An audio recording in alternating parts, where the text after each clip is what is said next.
Hey guys, it's Rob. I know I promised to make a video about that Luka Rocco Magnotta. I think that's how you pronounce his name because, I had that experience with him on the bus back in 2007, 2008.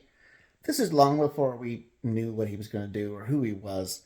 He was just a weird guy, and I ended up meeting him because I bummed a smoke off of him at the Hamilton bus depot.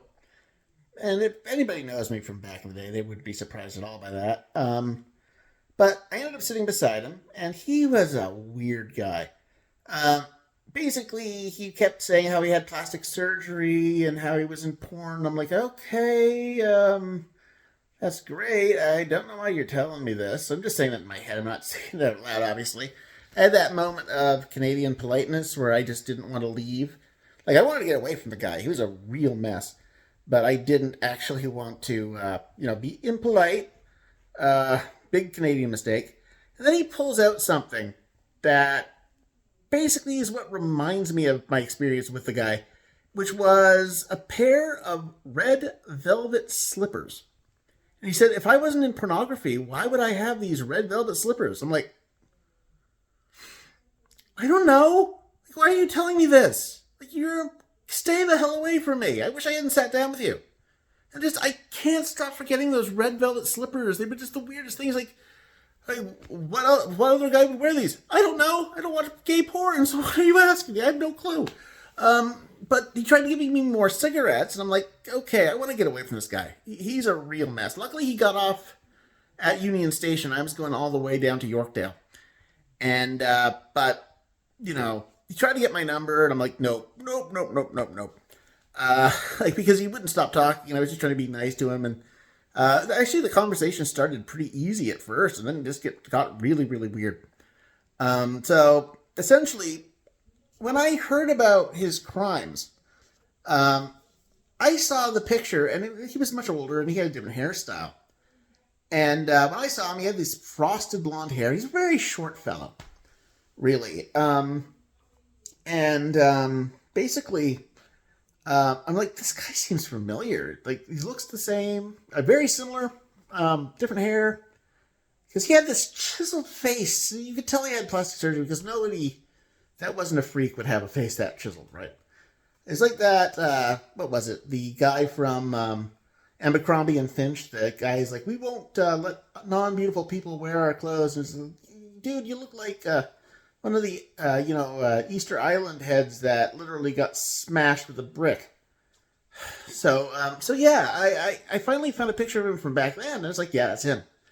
But the interesting thing is, it's been so long that I just didn't remember, much of what he said. The thing that stuck in my head was that blonde hair, his weird clothing, and those red velvet slippers.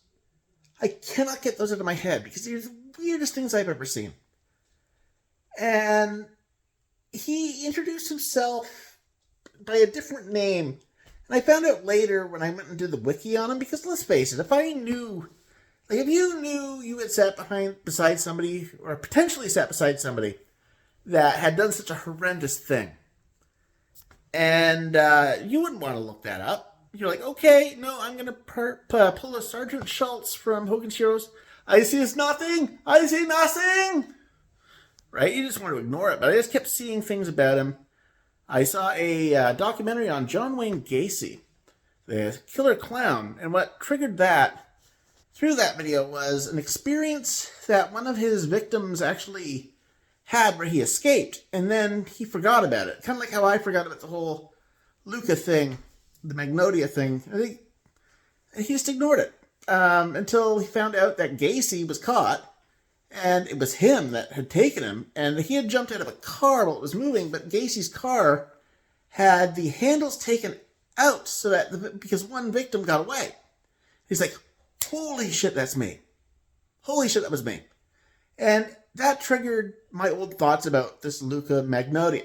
It's hard to pronounce the name. I don't really care. I'm just focusing so much on what happened for me. So I don't really want to see the documentary. I just found out they made, not a documentary, they made a series about him. I just found out this morning after I made those announcements that I was going to make a video.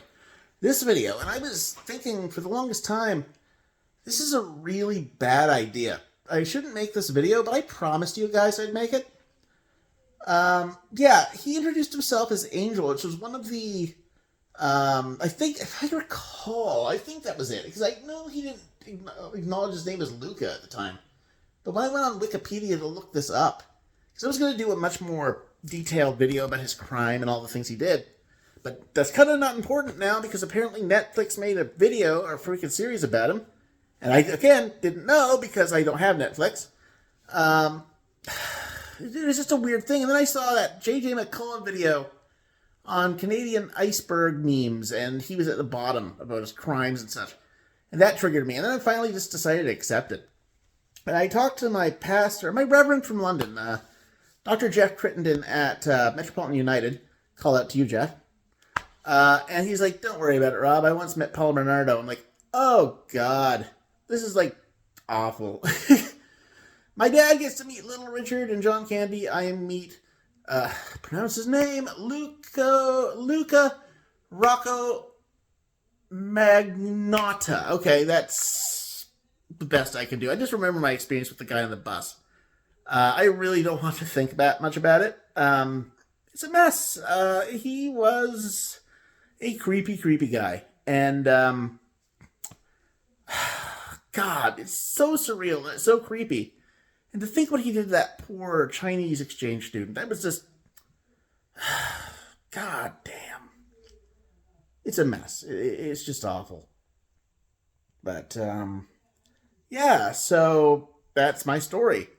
How I sat next to a Canadian psychopath. Luckily, he wasn't the guy with the knife that cut off the guy's head in freaking Saskatchewan. But I still got that weird vibe, right? Like, I remember how do I put this? Like, again, having autism, I don't sense things that well. I gotta say, that's gotta have been the Holy Spirit or something. I'm a Christian. But I'm not gonna preach to you about that. I try to live my faith. That's how I perceive it, like God was saying, because I don't have the natural ability to do that myself. Yeah, so I had to think that. So, yeah, it was weird. I don't wish this upon any of you. I just think this was bad timing.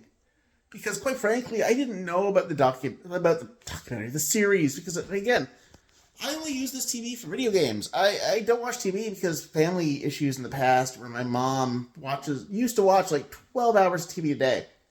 And I wanted that into my life, so I just got rid of it. But, yeah, that's my experience with the guy.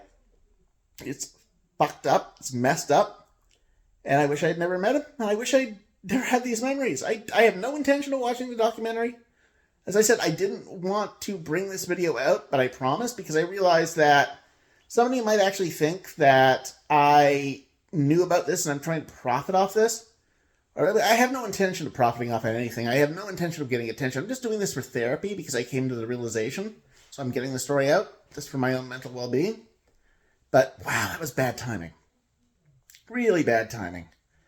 So, I was thinking, like, I don't want to bring this up because I don't want people saying, oh, you're just trying to get attention. It's like, no, I'm just doing this for therapy.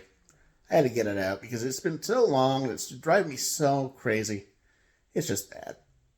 I don't wish that upon any of you. I hope you never meet anybody like that. A John Wayne Gacy or Paul Bernardo or Luka Rocco Magnotta. Okay, that's the best I can do. But yeah, that was my experience with a lunatic. So, God bless you all, and stay safe.